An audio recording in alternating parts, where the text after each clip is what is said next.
नमस्कार दोस्तों, DD react के एक और रिएक्शन वीडियो में आप सभी का स्वागत है। मैं हूं आलोक। तो आज जो वीडियो लेकर आए हूं वो डेली स्वैग का वीडियो है और इसका टाइटल है पाक public totally crying on Indian win, 86% Indian students boycott Canada. तो जी हाँ, एक कनाडा के मंत्री ने कहा है कि भैया 86% इंडियंस ने कनाडा को बायकॉट कर दिया, स्टूडेंट्स ने।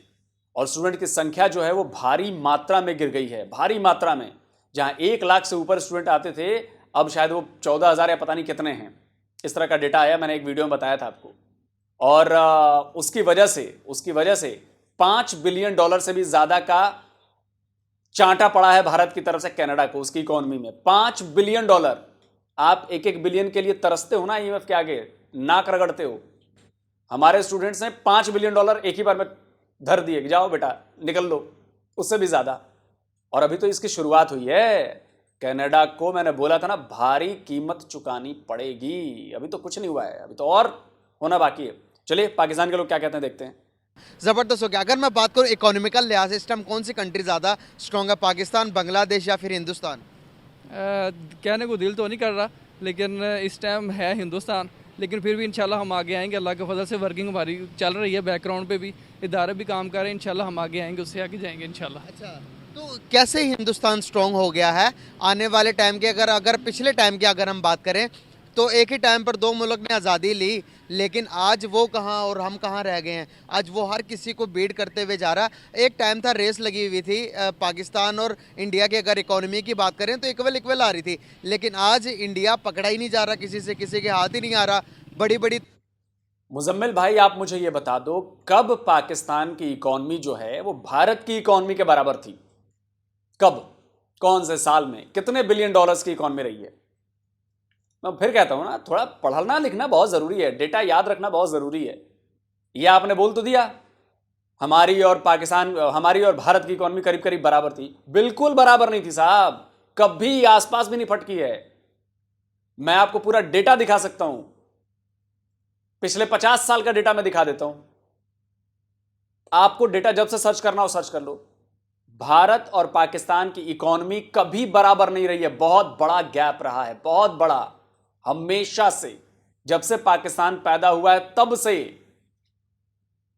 कभी भारत और पाकिस्तान की इकोनॉमी एक जैसी नहीं रही, बराबर नहीं रही, आसपास भी नहीं रही, नेवर।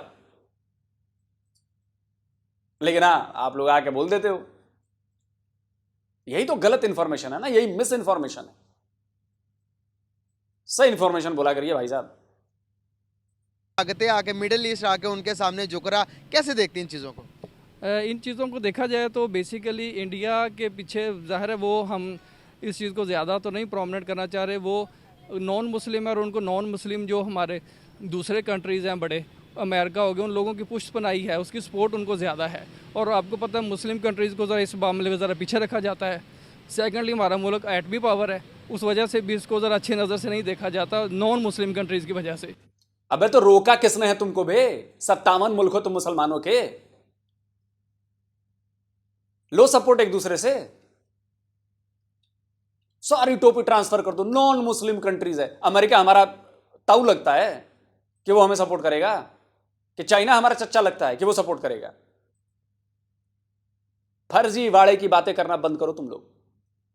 फलां सपोर्ट करता है, फलां सपोर्ट करता है, तो तुम्हें क्यों नहीं सपोर्ट कर रहा बे? तुम्हारे मुस्लिम ममालिक कितने ताकतवर हैं, सऊदी अरब है, दुबई है, टर्की है, वो क्यों तुम्हें सपोर्ट नहीं करते? फर्जी वाले की बात मत क्या करो ये सब। इसलिए इसको सपोर्ट की वजह से भी हमारा कंट्री पीछे चला गया। सर, आपको, मुझे लगता है कि अभी जो थिंकिंग है ना, ये वाली थिंकिंग मुस्लिम और नॉन मुस्लिम से, ये आइडियोलॉजी से दुनिया आगे निकल चुकी है। मिडिल ईस्ट को देख लें, आप सऊदीया को देख लें, सऊदी अरेबिया के अंदर भी अब ये चीज़ें को इस्लाम नो डाउट के मानना चाहिए अपने रिलीजन पर। रिलीजन वो आपकी अपनी पर्सनल चीज़ है। सर, दुनिया इसको पर्सनली देख रही है। अगर आप देखेंगे मिडिल ईस्ट के सबसे ज़्यादा ताल्लुकात आज इंडिया के साथ है, वो पाकिस्तान कोई नहीं आना चाहता। मिडिल ईस्ट में बात कर रहा हूँ, सऊदी अरेबिया, दुबई वगैरह, जितने भी यूएई है, जितने भी कंट्रीज़ की मैं बात कर रहा हूँ, पाकिस्तान नहीं आना चाहते क्योंकि पाकिस्तान की इकोनॉमिकल तौर पर बड़ा कमज़ोर है। आज की जो न्यूज़ है सर, कनाडा के अंदर सर 86% जो इंडियन स्टूडेंट थे वो खाली कर दिया उन्होंने अपनी यूनिवर्सिटी से पढ़ना। तो आज दोबारा कनाडा घुटनों पर आया हुआ इंडियन से रिक्वेस्ट कर रहा है कि भाई हमारे साथ सफारती ताल्लुकात ना तोड़ें। आप देखें ना, उन्होंने कितना अपने आप को मजबूत कर दिया हुआ। दुनिया, आपको नहीं लगता कि ये आइडियोलॉजी से बाहर निकलकर अब इकोनॉमिकल लिहाज से अपने अपने कंट्री का सोच रही है? जी बिल्कुल ऐसा तो है, लेकिन हमारे मुल्क में ज़्यादा जो सियासी उतार चढ़ाव है ना, उसकी वजह से हमारा कंट्री भी पीछे जाता है कि एक जमात आगे आने के लिए दूसरी जमात को पीछे करती है, दूसरी जमात आगे आने के लिए उसको पीछे करती है।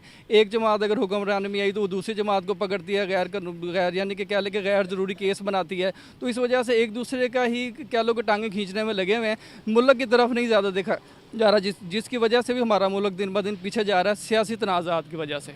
आप देखेंगे इंडिया तो नॉन मुसलमान तो है ही नहीं, फिर वो तरक्की क्यों कर रहा है? देखिए मुसलमान होना या वो तो ठीक है, क्योंकि हम मुसलमान हैं, हम कहते हैं कि असल में हम ईमान है हमारे पास, ये हमारी बहुत बड़ी तरक्की है। लेकिन दुनियावी तरक्की को भी देखना चाहिए।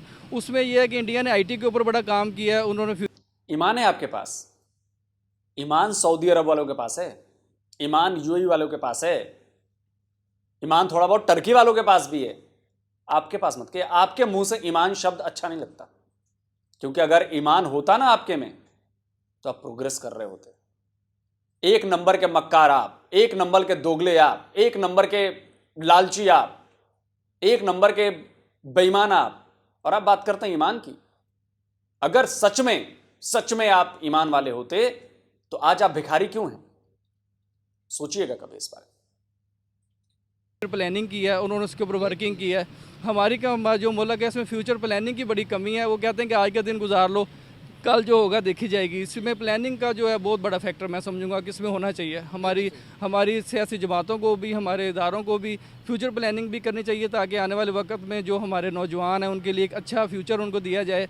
को तालीम के महकमे में काम ज़्यादा हो, सेहत के महकमे में काम हो, आईटी के महकमे में ज़्यादा काम हो, ताकि हमारा मुल्क भी इस एक अच्छी डगर पे चले और उसमें हम तरक्की करें इंशाल्लाह। आप देखेंगे मालदीव के साथ इंडिया का कॉन्फ्लिक्ट हुआ और मालदीव किस तरह से घुटनों पर आ गया। अभी गवर्नमेंट का इस मालदीव के साथ कोई, इंडिया की गवर्नमेंट का कोई हाथ नहीं था, लेकिन वहाँ की आवाम को बात बुरी लगी कि बाइकआउट इंडिया का ट्रेंड चलने लग पड़ा मालदीव के अंदर। फिर इंडिया ने मिलकर अपनी पावर दिखाई उन्हें। सर मेरा यहाँ पर कहने का मतलब, बार बार इंडिया का जिक्र करने का मतलब ये है, क्या नेशनलिज्म, क्या कौमियत, क्या जितनी इंडियंस के अंदर है उतनी हमारे अंदर है? क्या हम अपने कौम के लिए, अपने मुल्क के लिए एकजुट होते हैं, यकजू बनते हैं जितने इंडियंस बनते हैं?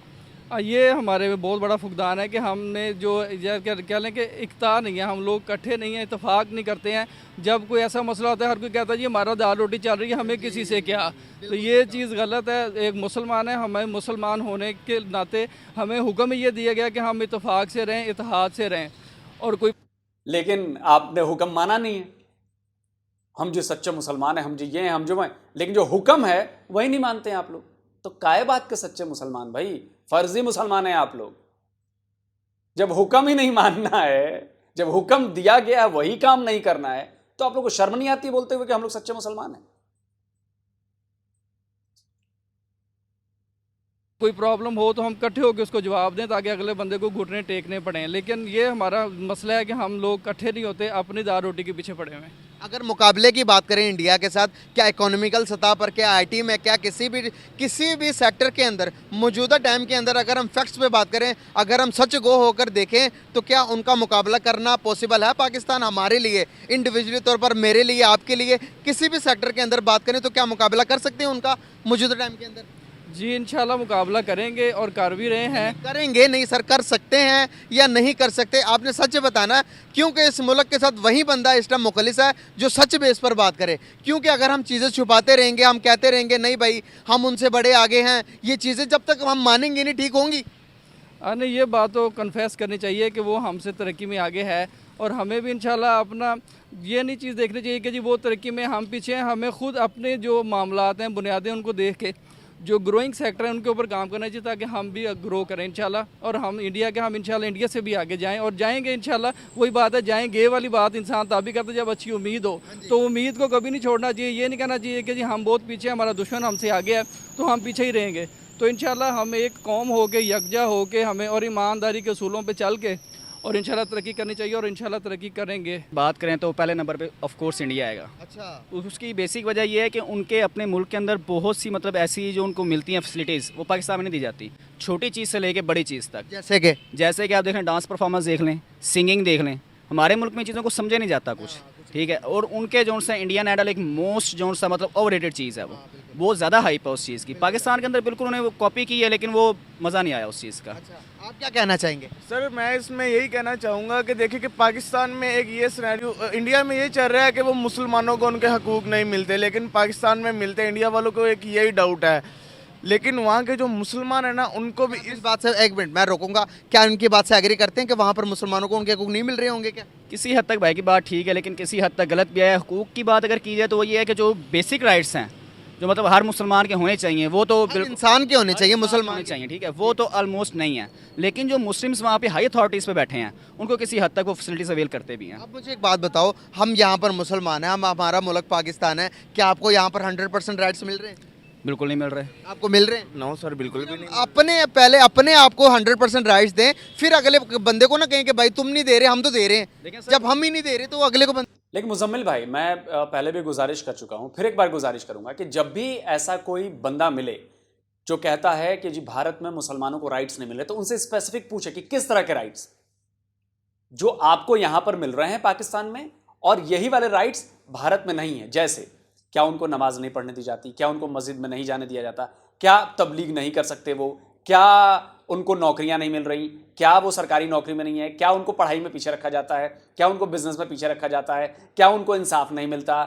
मतलब हर जगह स्पेसिफिक पूछा कि किस तरह के राइट्स नहीं मिल रहे, तब तो समझ में आएगी ना बात, तब मैं दूंगा ना जवाब। यार राइट्स नहीं मिलते जी, राइट्स नहीं मिलते जी, राइट्स नहीं मिलते जी, कौन से राइट्स, कौन से राइट्स? कैसे कहेंगे? देखिए मैं आपको बताता हूँ, एक चीज़ होती है मेजोरिटी ऑलवेज विंस, ठीक है। अगर हम मेजोरिटी की बात करेंगे ना, तो इंडियंस जो हैं वो पाकिस्तानी को और अपने जो उनके हैं, उनके अपने बंदे हैं, उनको ज़्यादा फैसिलिटेट करते हैं। इवन के पाकिस्तान की तरफ बात की जाए तो वो तो हमें से हकूक़ नहीं मिलते, हम दूसरों को कैसे देंगे? ठीक है, इस वजह से जो इंडिया है मैंने उसको टॉप पे रखा और पाकिस्तान को सेकंड नंबर पे देखिए रखा। ना, इंडिया में ये सीन है कि अगर एक यूट्यूबर ग्रो करता है ना, तो वो साथ अपने साथ एक पूरा चैनल, एक पूरी टीम, एक पूरा ग्रुप लेके चलता है, ठीक है। लेकिन पाकिस्तान में अगर एक बंदा थोड़ा सा उसको फेम मिल जाता है, मतलब उसे यही कह सकते हैं कि वो यार वो औकात से बाहर चला गया, जो सीधी बात है। यहाँ पे कोई सपोर्ट नहीं करता किसी को। यहाँ पे अगर टैलेंट की बात की जाए ना, तो टैलेंट माशाल्लाह पाकिस्तान में बहुत है। किधर है वो टैलेंट? देखिए ना, टैलेंट को मौका ही नहीं मिलता। अगर एक यहाँ पे मेन चीज़ ये देखे कि एक स्टूडेंट है, ठीक है, एक स्टूडेंट जितना मर्जी मतलब कि एफर्ट कर ले, जितनी मर्जी जीपीए ले ले, जितने मर्जी मार्क्स ले ले, लेकिन एंड यही है उसका कि उसने जाना ही, मतलब कि पाकिस्तान से बाहर ही जाना, आउट ऑफ कंट्री जाना। पाकिस्तान में तो रहने का सवाल ही पैदा नहीं होता, चाहे वो एक MBBS है, चाहे वो एक इंजीनियर है, चाहे कुछ भी है वो, अगर स्टडी के रिलेटेड। इंडिया में ये सब कुछ नहीं होता। इंडिया में आपको फर्स्ट ऑफ ऑल बात यह है कि इंडिया में लोग जाते हैं, उनके वीज़े की भी काफ़ी अच्छी मतलब कि वर्थ है, लेकिन इंडिया में ये चीज़ बहुत कम है।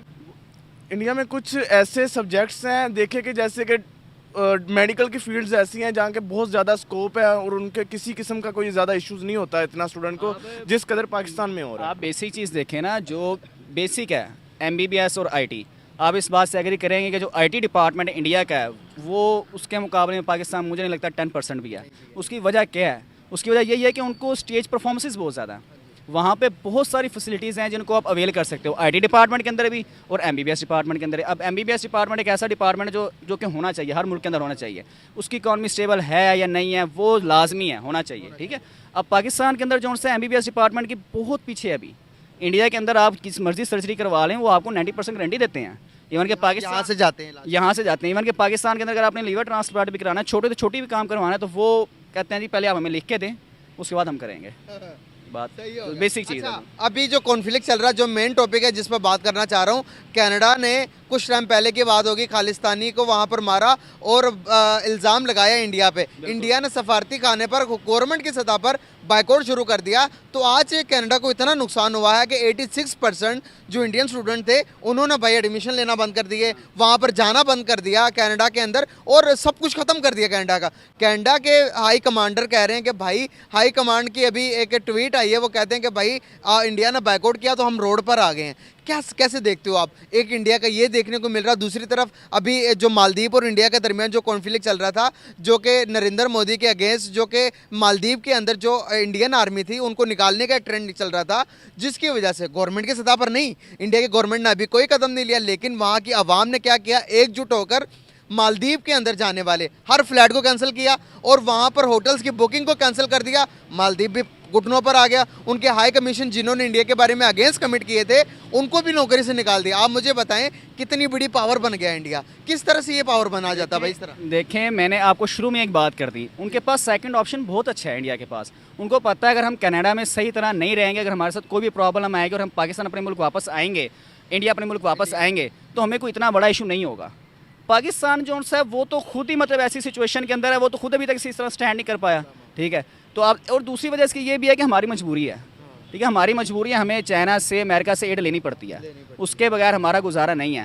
इंडिया जो से अगर वो एड नहीं भी लेता ना तो उसकी जो खुद उसकी इकॉनमी इतनी स्टेबल है कि वो खुद को अपने पैरों पे खड़ा कर सकता है, ठीक है, और कर भी रहा है। जो बेसिक चीज़ मैंने आपको बता दी है, और वो यही है कि मतलब उनके पास सेकंड ऑप्शन बहुत बेस्ट है। आप IT मतलब ईच एंड एवरीथिंग जिस मर्जी फील्ड में जाके देख लें। अगर कोई सिंगर है ना, वो कनाडा के अंदर है, ठीक है, उसको पता है चलो जी मसला बन गया, उसको पता है पाकिस्तान वापस आऊँगा, मेरी आवाज़ अच्छी, मैं इंडियन आइडल में जाऊँगा, मैं कुछ ना कुछ कर लूँगा, ठीक है, इंडिया के अंदर। अब कनाडा के अंदर एक पाकिस्तानी सिटीज़न है, जब वो पाकिस्तान वापस आएगा और सिंगर है वो, तो उसको पता उसका फ्यूचर खत्म हो गया, उसका फ्यूचर खत्म है। तो हमारी मजबूरी है। बिल्कुल सही हो गया। आप क्या कहेंगे इस बारे में? अच्छा, इस पे याद आ गया एक बहुत अच्छी बात। एक पाकिस्तानी महिला हैं, वो उनके साथ क्या हुआ या उनके किसी रिलेटिव के साथ क्या हुआ, वो ओवरसीज पाकिस्तानी थे और वो आए पाकिस्तान में। ओवरसीज पाकिस्तानियों को बहुत दफ़ा ये सुनने को बहुत मिलता है कि अगर इतना ही तंग हो तो पाकिस्तान क्यों नहीं आ जाते, पाकिस्तान क्यों नहीं आ जाते। तो मैंने पूरा प्लान बना लिया अपने हस्बैंड के साथ कि हम ना पाकिस्तान चलते हैं। मैंने कहा आपकी भी तबीयत सही नहीं रहती तो हम लोग पाकिस्तान चले जाते हैं। फिर इसके बाद एक दिन ना मैं रात को यूज़ कर रही थी फेसबुक, वहाँ पे एक ऑस्ट्रेलिया में साइंटिस्ट है डॉक्टर दुरानी, तो मैंने उसकी पोस्ट देखी। उन्होंने अपना एक वाकया सुनाया कि उनके जो थे चचा, तो उन्होंने अपने घर वालों को बगैर बताए वो जी पाकिस्तान की उन्होंने टिकट्स ली और वो जाने के लिए रेडी हो गए और वो पाकिस्तान आ भी गए। जॉर्डन की तो करेंसी बड़ी स्ट्रांग थी, तो अच्छी खासी सेविंग थी। उन लोगों ने बिजनेस शुरू किए, काफ़ी बिजनेस किया, लेकिन हर बिजनेस में उनको पड़ी मार, क्योंकि वो इतने होशियार नहीं थे। उनका ब्रॉटअप भी बाहर के मुल्क में हुआ था, उनको नहीं पता था कि पाकिस्तानियों ने उनको कौन सी पाकिस्तानियत दिखानी है, और उनके साथ ऐसे ऐसे हैंड हुए कि वो इलेक्ट्रिकल इंजीनियर है, इलेक्ट्रिकल, और वो इलेक्ट्रिकल इंजीनियर हो के उनके सारे बिजनेस डूब गए। और अब आजकल उनके साथ क्या होता है कि लोगों के घर पे वो रात के 1 बजे बिजली ठीक करने जाते हैं ना, तो लोग उनको या तो 50 रुपए हाथ में पकड़ा देते हैं या अस्सलाम वालेकुम कह के उनको टाल देते हैं। तो इस तरह हुआ उनके साथ। ये जब मैंने उनकी स्टोरी सुनी तो मुझे बड़ा फिर एक धचका लगा, और मैंने कहा वो इलेक्ट्रिकल इंजीनियर है माशाल्लाह, वो तो इतनी ज़्यादा सेविंग्स लेके आया होगा, हमारे पास तो इतनी सेविंग भी नहीं है। मैं और मेरे हस्बैंड कोई बहुत समझदार भी नहीं है, कोई बहुत बड़ी उम्र के भी नहीं है कि हम कोई इस तरह के डिसीजन ले। तब मैंने सोच लिया और मैंने फिर अपने हस्बैंड को ये स्टोरी सुनाई और मैंने उनको कहा कि नहीं, अब हमने पाकिस्तान नहीं जाना। सुना आपने, ये हालत है पाकिस्तान की। वापस आए भी तो कैसे आए, वापस आए तो आपको लूट लिया जाएगा पाकिस्तान के भीतर। हाँ, ये भारत में ही बात नहीं, भारत में लोग विदेशों से काफी आए हैं, बड़े बड़े जॉब छोड़कर आए हैं। जो यहां से बाहर भी जाकर जॉब कर रहे हैं वो भारत के लिए भी काम करते हैं। वो चाहे गूगल के सुंदर पिचाई हों, चाहे IBM के हों, चाहे माइक्रोसॉफ्ट के नडेला हों, वो लोग भारत के साथ भी काम कर रहे हैं, भारत में इन्वेस्टमेंट ला रहे हैं, भारत के लिए, भारत की ग्रोथ में शामिल हैं वो। सोचिए, सब माइंडसेट का फर्क है, सब, क्योंकि हम अपने बच्चों को नफरत करना नहीं पढ़ाते, आप पढ़ाते हैं। किस बारे में? सर वही बात जो भाई ने की है कि पाकिस्तान की ऐसी सिचुएशन नहीं है, ठीक है। इंडिया के पास सेकंड ऑप्शन मौजूद हैं, काफ़ी सारे ऑप्शन मौजूद है। जैसे कि आप हाल ही में देखेंगे एप्पल इंडिया में आ चुका है, ठीक है, और ये बहुत बड़ी बात है। और पाकिस्तान में मतलब कि उनकी सोच तक भी नहीं होगी कि पाकिस्तान में भी कभी आएगा, लोग सोच भी नहीं है उनकी इस तरह की। एप्पल हमारे पास नहीं आ रहा, घुटने टेक रहा, घुटने लगा रहा, पाँव फंसा रहा कि भाई मैंने नहीं आना। जी बिल्कुल ऐसे ही। अभी पाकिस्तान कोई इन्वेस्ट ही नहीं करना चाहता ना पाकिस्तान का, उनको पता है पाकिस्तान में पैसा इन्वेस्ट करेंगे उनका ख़राब हो जाएगा। पाकिस्तान में ज़्यादा, हमसे ज़्यादा। आप सच बता रहे हैं, क्या बात है, आई लव यू हो गया। सर अब बात करने का पर्पस है कि अगर हम देखते हैं कि दुनिया में आजकल के टाइम के अंदर टेक्नोलॉजिकल बात करें, अगर हम लिटरेसी की बात करें, तालीम की बात करें, तो कौन सी कौम में ज़्यादा, हम में या फिर हमारे पड़ोसी मुल्क हिंदुस्तान में? हिंदुस्तान में। सर हर सब कुछ उनमें ज़्यादा? हाँ जी, क्यों? क्योंकि वो तरक्की हमसे ज़्यादा कर गए हैं इस टाइम। किस चीज़ में वो हमसे ज़्यादा तरक्की? हर चीज़ में तरक्की कर गए हैं। कोई एक चीज़ बता दें। तकरीबन सरमायादारी में भी तरक्की कर गए हैं। मैशत के लिए मैशियत के लिहाज से वो हमसे ऊपर चले गए इस टाइम। क्या कैसे देखते हैं जब आप उनको ऊपर देखते हैं, दुख होता है कि पाकिस्तान नहीं तरक्की कर पा रहा? ज़ाहिर बात है दुख तो होता है। फिर तो क्या करना चाहिए हमें? हमें सबसे पहले अपनी सोच तब्दील करनी चाहिए। अच्छा, क्या सोच है हमारी? हमारी सोच ये है कि एक दूसरे को धोखा देना, पहले तो वो ख़त्म करना चाहिए इस बात को कि हम उनकी सोच ये नहीं है। उनकी सोच भी होगी लेकिन उतनी इतनी नहीं है उनकी सोच जितनी कि इस कौम में है, हमारी कौम में है। मैं एग्री कर रहा हूँ। तो कैसे देखते हैं कि तालीम की अगर बात करूं, आज कनाडा के अंदर कनाडा के बड़े मिनिस्टर ने रिक्वेस्ट की इंडिया से कि भाई आपने जो इंडिया और आपको पता है कनाडा के दरमियान कॉन्फ्लिक्ट चल रहा था, बड़ा ही वो कॉन्फ्लिक्ट ऊपर तक जा चुका था। तो सर उन्होंने कहा, जो कनाडा ने इल्ज़ाम लगाया था कि इंडिया की गवर्नमेंट इन्वॉल्व है जो खालिस्तान के लीडर को मारने के पीछे, तो ये बड़ा महंगा पड़ गया उन्हें। तो आज इंडियन स्टूडेंट ने बाइकआउट कर दिया, 86% स्टूडेंट्स ने बाइकआउट कर दिया। जाने रे बड़ा नुकसान हो गया, बिलियन ऑफ डॉलर्स को कनाडा को नुकसान हो गया। आज वो इंडिया के पाँव पकड़ रहा कि भाई हमारे साथ ताल्लुकात सफारती ताल्लुकात अच्छे रखो। उसकी मेन वजह ये है ना कि वो थोड़ा सा हमसे मेहनती कौम है, थोड़ी सी ऊपर है। ये नहीं है कि मुसलमान वहाँ नहीं है, मुसलमान वहाँ भी बहुत ज़्यादा है। इधर से ज़्यादा पाकिस्तान से ज़्यादा मुसलमान हिंदुस्तान में है, ठीक है। लेकिन वो इस टाइम हमसे 50% से ऊपर चले जा चुके हैं, तो अभी वो मज़ीद तरक्की भी करेंगे इस लिहाज से। सर कैसे देखते हैं आप, मालदीव और इंडिया का कॉन्फ्लिक्ट भी चला, वहाँ पर भी आपने देखा एक कौम बन गए वो। बाहर के मुल्कों के अंदर अभी यूएई के जो सदर हैं वो पाकिस्तान नहीं आते, वो बजरिए इंडिया चले जाते हैं। सर क्या बात है कि एक आपने अभी मुसलमानों की बात की, तो मैं आपको बता रहा हूँ कि मुसलमान, यूएई तो मुसलमान मुल्क है ना सर, अब मिडिल ईस्ट सारा तो मुस्लिम है। वो पाकिस्तान को बाइकआउट करके इंडिया को तस्लीम कर रहे हैं, इन्वेस्टमेंट पाकिस्तान में नहीं कर रहे, इंडिया में कर रहे हैं। क्यों? क्योंकि हिंदुस्तान में इन्वेस्टमेंट वहीं करता है जाके पहले। अच्छा, हाँ जी, जहाँ यहाँ से भी लोग जाते हैं, यूएई में जाते हैं और इंडिया से भी जाते हैं, लेकिन इंडिया से ज़्यादा लोग जा रहे हैं वहाँ पे। जी। तो इस टाइम अब किसकी ज़्यादा इज्जत होगी मिडिल ईस्ट में, अब इस्लामिक कंट्रीज़ में? पाकिस्तानियों की या उनकी? तकरीबन उनकी होगी, इंडिया की। हाँ जी। क्यों सर, ये कैसे इज्जत होती है? हम तो कहते हैं मुसलमान हैं, हम सबसे अच्छे हैं, पाकिस्तानियों की बड़ी इज्जत है, हम एटॉमिक पावर है, फिर उनकी इज्जत क्यों होगी? ये आपको लगता है ना कि हम मुसलमान हैं, बड़े अच्छे हैं, लेकिन जहाँ पे पाकिस्तान का नाम आता है ना, तो लोग बाहर के मुल्कों में मुंह फेर लेते हैं इनसे, इस पाकिस्तान से। क्यों?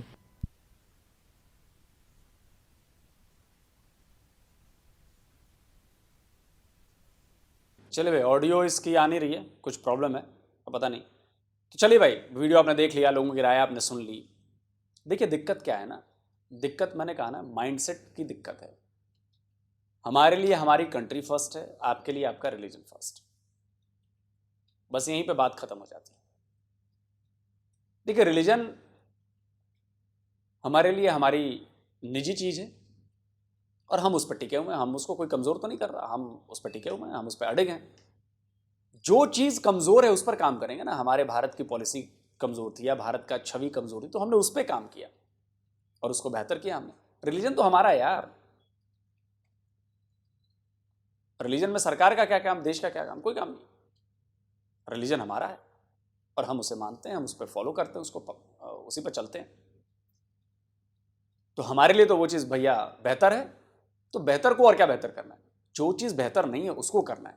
हमारे देश की हालत बेहतर नहीं थी, इकॉनमी बेहतर नहीं थी, सिस्टम बेहतर नहीं था, उसको हम बेहतर कर रहे हैं। इन्वेस्टमेंट ला रहे हैं, बिजनेस कर रहे हैं, उनको बेहतर कर रहे हैं, इंडस्ट्रीज ला रहे हैं, उसको बेहतर कर रहे हैं। और देखिए उसका नतीजा है, हमारे लिए हमारा देश सबसे पहले, देश के बाद हमारे लिए सब कुछ आता है। मैं सनातनियों के लिए कह रहा हूं। तो इसलिए आप इस चीज को इग्नोर नहीं कर सकते, क्योंकि जिस देश में जनता काम नहीं करती है ना, वो देश ग्रो नहीं करता है, सरकार चाहे कैसी भी हो। हम लाख कभी कांग्रेस को गाली देते हैं, कभी बीजेपी को गाली देते हैं, कभी इसको देते हैं, कभी उसको देते हैं, उससे कोई फर्क नहीं पड़ता। हमें यह देखना चाहिए कि किस गवर्नमेंट ने किस समय देश के लिए काम किया। हर गवर्नमेंट ने किया है, किसी ने कम किया, किसी ने ज्यादा किया। देश के खिलाफ तो किसी ने काम नहीं किया, लेकिन आपके यहां तो देश के खिलाफ काम करने वाली गवर्नमेंट्स होती हैं। सोचिए, हमने IIT IIM कब बनाए, आज उसका असर दिख रहा है ना। आज पिछले 20-25 साल से उसका असर दिख रहा है। 50 साल पहले, 60 साल पहले बनाए, आज उसका रिजल्ट दिख रहा है। तो उस समय जिस नेता ने बनाया, उसने सोचा ना कि भैया देखो कितनी दूर तक की सोच है कि आज से 50 साल बाद इसका असर दिखेगा, लेकिन काम हमें अभी करना है। यह होता है विजन। आज अगर हम अपने रेलवे सिस्टम को बदल रहे हैं, नई ट्रेनें ला रहे हैं, मेक इन इंडिया ट्रेन लेके आ रहे हैं, मेड इन इंडिया ट्रेन लेकर आ रहे हैं, इसका असर आपको आने वाले 10 साल, 15 साल, 20 साल बाद दिखेगा। आज हम सेमीकंडक्टर की नींव रखे हैं तो 5 साल 10 साल बाद उसका बड़ा असर दिखेगा, 15 साल बाद असर दिखेगा। कार मैन्युफैक्चरिंग की नींव आज से 20-25 साल पहले रखी गई, अब असर दिख रहा है कि आज हम दुनिया में तीसरे नंबर पर खड़े हैं। साल 2 साल में काम नहीं होते हैं, इसके लिए विजन चाहिए होता है, लंबी सोच चाहिए होती है, वो पाकिस्तानियों में नहीं। और कनाडा को तो अभी और भी बहुत कुछ देखना है। भारत से पंगा लेकर उसने ठीक नहीं किया ना, गलत पंगा लिया ना, अभी तक सबूत नहीं दे पाया है। अभी तक मैं कह दूं कि आप चोर हैं और लोग दुनिया कहने लगे हाँ देखो चोर का आरोप लगा दे, चोर का आरोप लगा दे, लेकिन भैया मुझे आपको चोर साबित करने के लिए मुझे सबूत देना पड़ेगा ना कि भाई फलाने चोर हैं, और मैंने आज तक सबूत ही नहीं दिया, तो नुकसान किसका हुआ, आपका कि मेरा? सोचिएगा कभी। जल्दी मिलता हूं एक और नए वीडियो के साथ। नमस्कार, जय हिंद।